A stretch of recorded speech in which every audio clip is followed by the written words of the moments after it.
கோவை திருச்சி சாலையில் உள்ள விஜிஎம் மருத்துவமனையில் சிந்தனை கவிஞர் கவிதாசனின் உயர்தரை செம்மொழி எனும் தமிழ் மொழியின் சிறப்பை பறைசாற்றும் புத்தக வெளியீட்டு விழா நிகழ்ச்சி நடைபெற்றது. கோவை திருச்சி சாலையில் விஜிஎம் மருத்துவமனை அமைந்துள்ளது. இம்மருத்துவமனை சார்பாக சிந்தனை கவிஞர் கவிதாசனின் உயர்தரை செம்மொழி எனும் நூல் வெளியீட்டு விழா நிகழ்ச்சி நடைபெற்றது.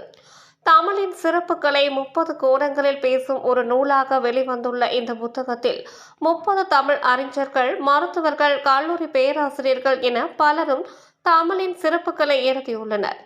இந்த நூலை ரூட்ஸ் நிறுவனங்களின் இயக்குநரும் கோவையை சேர்ந்த தன்னம்பிக்கை பேச்சாளருமான சிந்தனை கவிஞர் கவிதாசன் முன்னிலையில் விஜிஎம் மருத்துவமனையின் தலைவர் டாக்டர் வி.ஜி. மோகன் பிரசாத் வெளியிட்டார். மேலும் விஜிஎம் மருத்துவமனையின் எண்டோஸ்கோபி இயக்குநர்கள் டாக்டர் மதுரா பிரசாத், டாக்டர் வம்சி மூர்த்தி, மருத்துவ இயக்குநர் டாக்டர் சுமன், கல்லீரல் நிபுணர் டாக்டர் மித்ரா பிரசாத், ராம் ஆக்சிஜன் நிறுவனத்தின் நிர்வாக இயக்குநர் வி. ராஜ்குமார், கவிஞர் மருதூர் கோட்டீஸ்வரன், தமிழ் ஆரிய வைசிய மகா சபை சேர்ந்த விஜயகுமார் உள்ளிட்ட பலர் கலந்து கொண்டு இந்த புத்தகம் குறித்து சிறப்புரையாற்றினர்.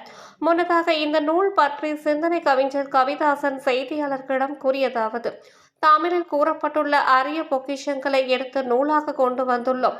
இதை குமரன் பதிப்பகம் வெளியிட்டுள்ளது. உலகில் செம்மொழிகள் 7 உள்ளன. அதில் தமிழும் ஒன்று. தமிழில் இருந்து பிறந்த மொழிகள் ஏராளம் உண்டு. தமிழ் போல அறத்தை பேசும் மொழி உலகில் வேறு எதுவும் இல்லை.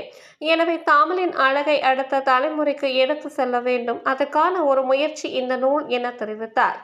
இந்த நூலில் உள்ள 30 கட்டுரைகளில் தமிழ் மருத்துவ மொழி என்கிற கட்டுரையை டாக்டர் வி.ஜி. மோகன் பிரசாத் அவர்கள் எழுதியுள்ளார். இது குறித்து அவர் கூறியதாவது: தமிழர்களின் உணவு கலாச்சாரம், மருந்து இல்லாத நிலையில் தமிழர்கள் வாழ்ந்தது ஆகியவை பற்றி இந்த கட்டுரையில் தான் பேசியுள்ளதாக கூறினார். பல அரிய நூல்களில் இருந்து மேற்கொள்ள காட்டியுள்ளதாகவும் கூறிய அவர், இந்த நூலில் தன்னுடைய கட்டுரை இடம்பெற வாய்ப்பளித்ததற்கு கவிதாசன் அவர்களுக்கு நன்றிகளையும் அவர் தெரிவித்தார் கொண்டார் என்பது குறிப்பிடத்தக்கது.